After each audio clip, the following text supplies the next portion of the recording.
The river caught the last light of day like a strip of hammered copper, its surface broken now and again by the leap of a trout or the dip of a swallow's wing. Clara Mayfield walked along its bank with bare feet that had long since hardened against stone and thorn. Her dress, patched too many times to count, hung loose on her narrow frame.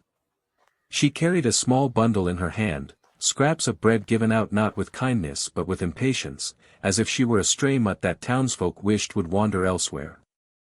She kept her eyes low, but the sting of their words clung to her as surely as the dust on her skin. That morning, she had stood in the shadow of the church porch, hoping for a crust, a kind look, any crumb of mercy. Instead, Mrs. Eudora Finch had swatted her away with the sharpness of a broom and sharper words. "You're no one's child," the woman had hissed, voice pitched high enough for others to hear. "Best stop haunting our steps like a beggar crow." The sheriff, Boone Keller, had been nearby, his hand resting on the butt of his revolver not out of threat but habit. He'd given Clara a look, flat, weary, a warning that she ought to keep her distance from decent folk. She had walked away then, her cheeks burning, a shame too heavy for a 12-year-old's thin shoulders. Now, as the sky bruised purple with coming night, she let the hush of the river soothe the rawness inside her. Yet even in the quiet, she felt the ache of invisibility, as though she lived half in shadow, tolerated but never welcomed. Hunger gnawed at her, but the greater hunger was for a place where her name meant more than pity. It was then she heard the splash. Not the ordinary gurgle of current, but a body moving where it struggled not to. She froze, clutching her bundle. Across the shallows, a girl about 4 years older than herself was wading, one leg dragging awkwardly through the water. The stranger's ankle was swollen, her gait uneven, but her back was straight, her head lifted high in a way that dared the river to resist her. Her dress, fringed with beadwork dulled by travel and mud, clung wet to her form. Clara had heard the townsfolk's mutters about the people who lived beyond the tree line, their raids, their pride, their difference. This must be one of them. The girl's dark hair, heavy with water, framed a face tight with pain yet fierce with dignity. Their eyes met. For a breath, Clara felt the urge to turn and run, to heed every warning that had been hammered into her about strangers. But the girl stumbled, her injured foot slipping on a stone, and nearly fell. The sound that tore from her throat was not the cry of a warrior but the soft gasp of someone alone, someone fighting to stand upright against more than water. Clara's chest tightened. Before she thought better of it, she stepped into the river, the chill biting into her ankles. Her bundle nearly slipped from her grasp as she stretched out her hand. The older girl's gaze hardened, suspicion sharp as flint, yet her balance wavered again.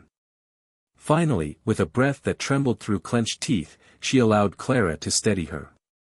Their hands met, small and calloused, larger yet trembling, and the current rushed about them as if eager to pull them both away. Together they lurched to the far bank. The girl sat heavily on the grass, one hand gripping her ankle. She would not groan, though her lips were pale from the effort of swallowing pain. Clara knelt beside her, uncertain. The bread weighed heavy in her palm. Slowly, she unwrapped it, pushing it forward without a word. The girl's eyes flicked to it, then to Clara's face. For a long moment, silence hung, suspicion and pride wrestling against hunger. At last, the girl accepted, tearing a piece with deliberate slowness, as though each bite was a surrender she would not admit. They ate side by side while the river hushed at their backs. No words passed between them, yet something softer than speech settled, a fragile thread drawn tight between two souls who had both known what it was to be set apart. When the bread was gone, the girl lifted her chin. "Ayoka," she said, her voice low but steady, as if speaking her name was granting Clara an honor. Clara swallowed, then whispered, "Clara." The sound of their names hung there, simple, profound, the beginning of a bond stitched not with grand gestures but with shared silence. Darkness crept closer. Coyotes yipped in the distance. Ayoka shifted, wincing, and rose to limp toward the trees. Clara watched her vanish, heart tugged by a longing she could not name. She turned back toward her shack, a sagging shelter at the edge of town, and walked the path with thoughts as restless as the wind. Halfway home, she glanced over her shoulder. Beyond the dark river, deeper in the tree line, a faint glow pricked the night. Torches, moving slowly. Her pulse quickened. For an instant, she thought she saw figures, shadows slipping through shadows, too many to count. The flicker of firelight wove in and out among the trunks before vanishing again, leaving only the whisper of leaves. Clara hurried on, clutching her empty bundle, the echo of Ayoka's name still warm on her tongue. She did not yet know if that meeting by the river had opened a door, or if it had invited something far more dangerous to her threshold. She turned from them all, clutching the single crust tossed her way, and walked back toward the river, her steps quick, her chest full of an ache that felt strangely close to courage. The river was quieter that morning, its surface stretched like glass beneath the pale sky. Clara searched the far bank, then the tree line, her breath caught. At last, she saw Ayoka seated on a fallen log, one hand smoothing her dark hair, the other resting against her ankle. Relief surged, so strong it nearly made Clara cry.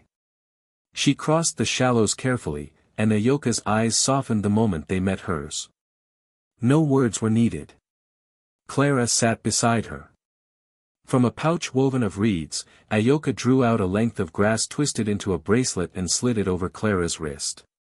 It was small, fragile, yet it fit as though it had been waiting.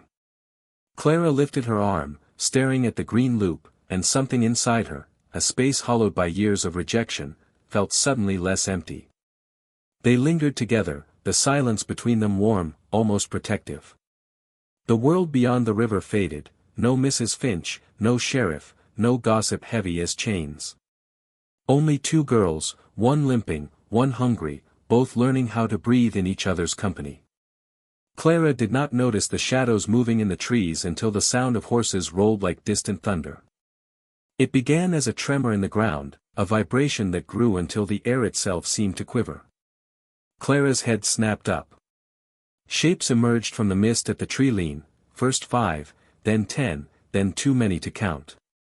Warriors, mounted and stern, their horses snorting in the cold morning air. Each man bore the weight of silence that spoke louder than any shout. At their center rode one older than the rest, his hair streaked with gray, his face carved with lines of years and authority. Clara's throat tightened. Her body told her to flee, but her feet rooted to the earth. Ayoka rose, wincing, her limp pronounced yet her chin lifted high. She walked toward the leader, her uncle, though Clara did not yet know his name. Words passed between them in a tongue Clara could not follow, low and solemn. At last, the man's gaze shifted to her. Grey Wolf dismounted with a grace that made the ground itself seem to bow. He studied Clara, his eyes dark and piercing, the weight of 30 riders pressing behind him.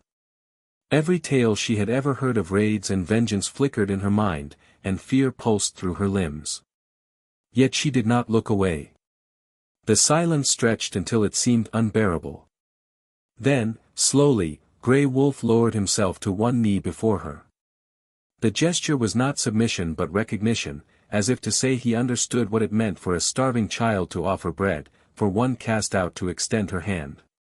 Behind him, the warriors inclined their heads, a ripple of respect moving through them like wind across grass. Clara's breath caught. The world shifted, town judgment, hunger, shame, all of it seemed small against the vastness of this moment. Her act of grace, so tiny she had thought it barely a drop in the river, had carried farther than she could have imagined. Ayoka touched Clara's arm, the warmth of her hand steadying her. In that touch was a promise, whatever came next, Clara was no longer invisible, no longer alone. The morning light spread gold across the clearing, igniting the horses' manes, the warriors' eyes, the bracelet on Clara's wrist. She stood in the center of it all, trembling, yet lifted by something larger than fear. Later, she would remember that moment not for its danger, but for the quiet truth it revealed, that kindness is never small, that every hand extended is a bridge waiting to be crossed. And though the world beyond still whispered against her, she had found something greater than their scorn, she had found belonging. And to you, listening now, let the lesson linger, do not let the gossip of a town decide the worth of your soul. For even a crumb of bread, offered with trembling hands, see. The night pressed heavy against Clara's shack, the boards creaking in the cold, the roof thin enough to let stars shine faintly through its cracks. She lay curled beneath a tattered blanket, staring at the rafters while her mind circled the same memory, the weight of Ayoka's hand in hers, the sharp dignity in the girl's gaze, the hush of the river as if it had borne witness to something that mattered. But the flicker of torchlight in the trees gnawed at her thoughts, turning wonder into unease. She drew the blanket tighter, listening to the stillness outside, waiting for hoofbeats that never came. Sleep found her only in snatches, broken by dreams of water and voices she couldn't understand. When dawn finally pushed gray light through the cracks, Clara rose stiff and restless. Hunger churned in her belly, yet fear pressed against her ribs harder still. She needed bread, and bread meant town. She walked the narrow path in silence, arms folded across her chest, hoping her face would not betray the worry beating inside her. The town greeted her with the same wariness it always had, but this morning whispers followed her like burrs clinging to a hem. She felt them before she heard them, eyes on her, mouths bent close. Mrs. Finch's voice rose sharp above the murmur, there she is, the little stray who runs with heathens now. Laughter snickered from the porch of the mercantile. The sheriff, leaning against his office post, met Clara's glance with something colder than before, his words measured and deliberate, best you keep to your own kind, girl. Don't bring trouble on yourself, or the rest of us. Shame burned her throat, but beneath it, a stubborn pulse of defiance throbbed. She had not dreamed the river, nor Ayoka's limp, nor the way bread had passed between them like a secret offering. Whatever the town believed, Clara knew the truth of what she had seen, not danger, but a girl fighting to remain upright against pain.